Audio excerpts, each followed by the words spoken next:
প্রিয় শিক্ষার্থী, আসসালামু আলাইকুম। আশা করি তোমরা সবাই ভালো আছো। আজকের ক্লাসে চতুর্থ শ্রেণীর গণিত বইয়ের 3 পাতার 2 নাম্বার ও 3 নাম্বার এই দুইটা অঙ্ক সমাধান করব। দেখো, 2 নম্বরে আছে নিচের সংখ্যাগুলো উচ্চস্বরে পড়ি ও কথায় লিখি এবং উপরের দেখানো নিয়মে স্থানীয় মান নির্ণয় করি। প্রথমে কি বলছে দেখো, উচ্চস্বরে পড়তে বলছে, তারপরে কথায় লিখতে হবে, উপরে দেখানো নিয়মে স্থানীয় মান নির্ণয় করতে হবে। প্রথমে 1 নম্বরটা দেখো। তো এখানে পড়ার জন্য সব থেকে সহজ উপায় হলো কমা বসানো। তোমরা যদি কমা বসাতে পারো তাহলে খুব সহজে পড়তে পারবে। কিভাবে? প্রথমে এই 3টা সংখ্যার আগে কমা বসাবা। 1 2 3, প্রথমে 3টা সংখ্যার আগে কমা বসাবা, তারপরে 2টা সংখ্যার আগে কমা বসাতে হবে। হ্যাঁ, তোমরা মনে রাখবো প্রথমে 3টার আগে, তারপর 2টার আগে, তারপর 2টার আগে, শুধু এতটুকু মনে রাখলেই হবে। তো এখন আমরা পড়বো। দেখো, একক, দশক, শতক, হাজার, অযুত, লক্ষ। দেখো, 2-এর পরে কমা আছে, তার মানে 2 হচ্ছে লক্ষ, এটা হচ্ছে লক্ষ। তাহলে কয় লক্ষ হচ্ছে? 2 লক্ষ। প্রথমে আমরা কিন্তু পড়বো, তারপরে দেখো এই 2টা মিলে হাজার হবে। 3 10 6 36, 36,000। আর 500, 1 10 7 17। তাহলে আমরা লিখতে পারি যে 2 লক্ষ 36,000।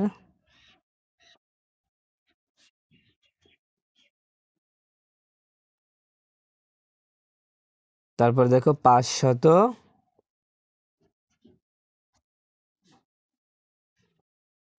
1 10 7 17, দন্তেশ্ব তয়কে রয়কার 17। দেখো, আমাদের কথায় লেখা হয়ে গেল। এখন কি বলেছে? স্থানীয় মান নির্ণয় করতে হবে। তো স্থানীয় মান নির্ণয় করার জন্য প্রথমে এইটা বা নিচে আমরা তুলে নিব। তো প্রথমে তুলে নেওয়ার পরে প্রথমটা নিচে আমরা এভাবে দাগ দিব।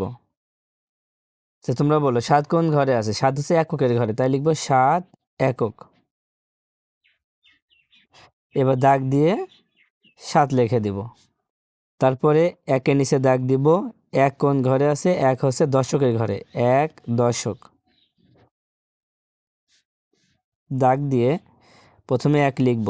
দেখো, এই একটা লিখে নিলাম। তো 1-এর পরে একটা সংখ্যা আছে, এই সংখ্যাটার জন্য একটা শূন্য নিতে হবে, তার মানে 1-এর পরে একটা শূন্য নিতে হবে। এবার 5 হচ্ছে কোন ঘরে? দেখো, একক ধরে শতকের ঘরে, 5 শতক।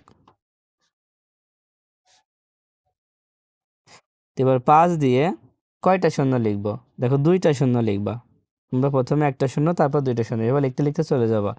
আর যদি মনে না থাকে তাহলে হিসাব করবা যে এখানে আমরা 5 প্রথমে লিখে নিব। এবার 5-এর পরে কয়টা সংখ্যা? 2টা সংখ্যা, 2টা শূন্য হবে। এবার 6 হচ্ছে কোন ঘরে? দেখো, 6 হচ্ছে হাজারের ঘরে, লিখব 6,000। 6 দিয়ে এবার কয়টা শূন্য লিখবা? এখানে 2টা আছে, এবার 3টা শূন্য লিখবা, 1 2 3। এবার 3 হচ্ছে কোন ঘরে? 3 হচ্ছে অযুত।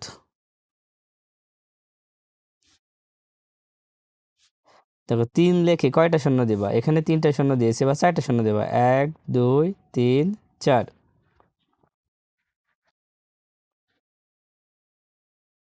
এবার 2 কি হবে? 2 হচ্ছে লক্ষ হবে।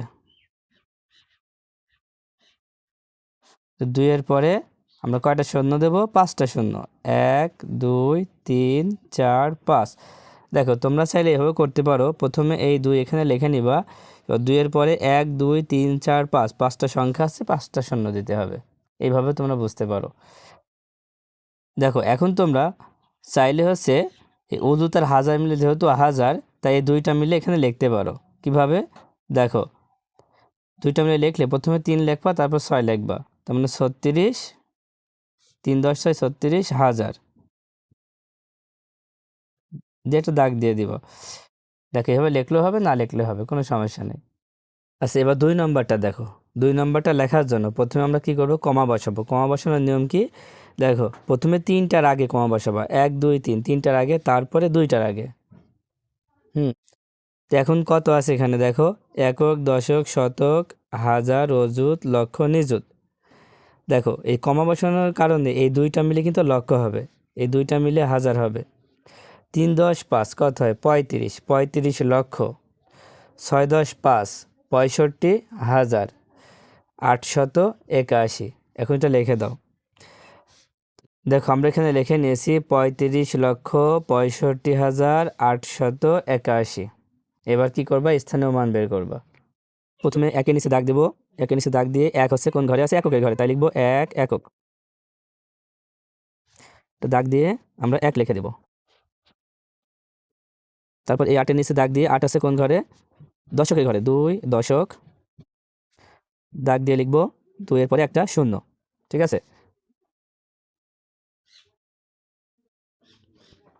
ফের এই 8-এর নিচে দাগ দিব। দেখো এই 8টা আছে শতকের ঘরে, তার মানে 8 শতক।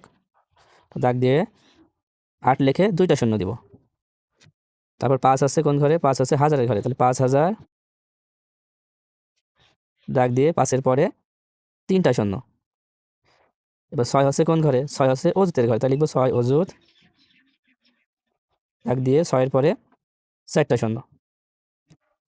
তারপর 5 আছে কোন ঘরে আছে, দেখো 5 আছে লক্ষের ঘরে, তাই লিখবো 5 লক্ষ। তাহলে 5 দিয়ে কয়টা শূন্য লিখবো, এখানে 4টা শূন্য আছে, একটা শূন্য বাড়ায় দাও, 1 2 3 4 5, 5টা শূন্য লিখতে হবে। তারপর এবার 3-এর নিচে দাগ দিয়ে 3 কোন ঘরে আছে, দেখো 3 আছে নিযুতের ঘরে, তাহলে লিখবো 3 নিযুত। এবার 3-এর পরে কয়টা শূন্য দেবো, দেখো 3-এর পরে এখানে লিখেছি 5টা শূন্য, তার মানে এবার 6টা শূন্য দেবো, 1 2 3 4 5 6। আবার মনে করতে পারো 3-এর হিসাবটা আমরা বলি, দেখো আমরা 3 লিখে নিলাম, লেখার পরে 3-এর পরে 1 2 3 4 5 6টা সংখ্যা আছে, এখানে 6টা শূন্য দিলেই হয়ে যাচ্ছে। এবার 3 নাম্বারটা দেখো, 3 নাম্বারটা করার জন্য প্রথমে আমরা কমা ব্যবহার করেছি। কমা ব্যবহার নিয়ম আছে প্রথমে 3টার আগে, তারপরে 2টার আগে।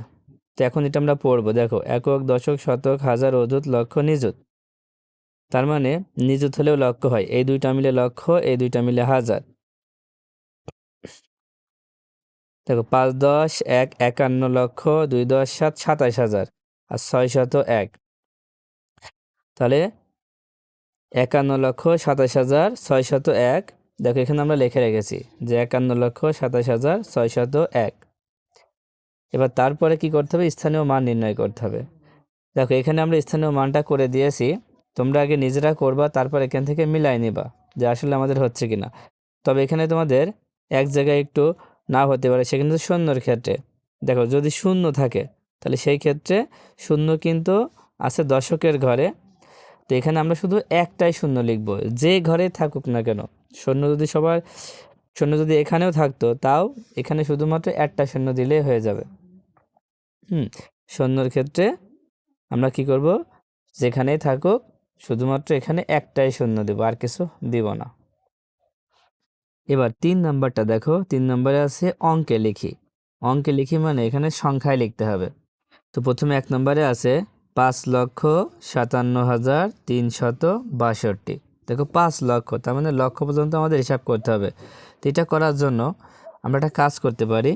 দেখো আমরা পড়তে পারি হবে যে একক দশক শতক হাজার অযুত লক্ষ, যেহেতু 5 লক্ষ বলেছে, তো প্রথমে আছে 5 লক্ষ। 5 বললে শুধুমাত্র 5 লিখে দিব লক্ষর জায়গায়। এবার তারপর আছে কি 57,000। দেখো লক্ষর পর কিন্তু হাজার হয়, তাই 57,000। 57,000 হয় কয় 10 7, 5 10 7 57। এবার 362। দেখো 300 6 10 2 62। দেখো সম্পূর্ণ ঘর কিন্তু পূরণ হয়ে গিয়েছে। এবার 2 নম্বর দেখো 12,03,884। 12 লক্ষ বলেছে, তারপর 3,884। তাহলে এটা আমরা কিভাবে করব, ফির আমরা হিসাব করি। দেখো একক দশক শতক হাজার অযুত লক্ষ। যখন 12 লক্ষ বলবে মানে 9 লক্ষ থেকে বেশি হবে, তখন কিন্তু এখানে নিযুত আনতে হবে। যখন 9 লক্ষ পর্যন্ত থাকবে তখন আমরা 6টা ফোঁটা দেব, আর যদি 10 থেকে শুরু হয় তাহলে আমরা 7টা ফোঁটা দেব। এবার দেখো 12 লক্ষ, তাহলে 12 লক্ষ হলে আমরা এখানে 1 লিখবো, এখানে 2 লিখবো, তার মানে 12 লেখা শেষ। এবার দেখো 3,000। দেখো যখন 3,000 বলবে তখন কি এখান থেকে লেখা শুরু করবা না, 3,000 বললে একটা ঘর পরে লিখবা, কারণ দেখো যখন 1 থেকে 9,000 পর্যন্ত বলবে তখন কিন্তু এর মধ্যে অযুত থাকে না, শুধু হাজার থাকে। হ্যাঁ, যেহেতু অযুত আর হাজার মিলেই তো হাজার হয়, এই জন্য 1 থেকে 9,000 পর্যন্ত শুধুমাত্র হাজার হয়। আর যখন 10,000 হবে তখন কিন্তু এই অযুতের ঘরটা চলে আসবে। যেহেতু এখানে শুধু 3,000 বলেছে, তাই অযুতের জায়গায় একটা শূন্য দিয়ে দিতে হবে। তার মানে 3,000। এবার 800, এখানে আমরা 8 লিখে দেব, 884, 8 10 4 84।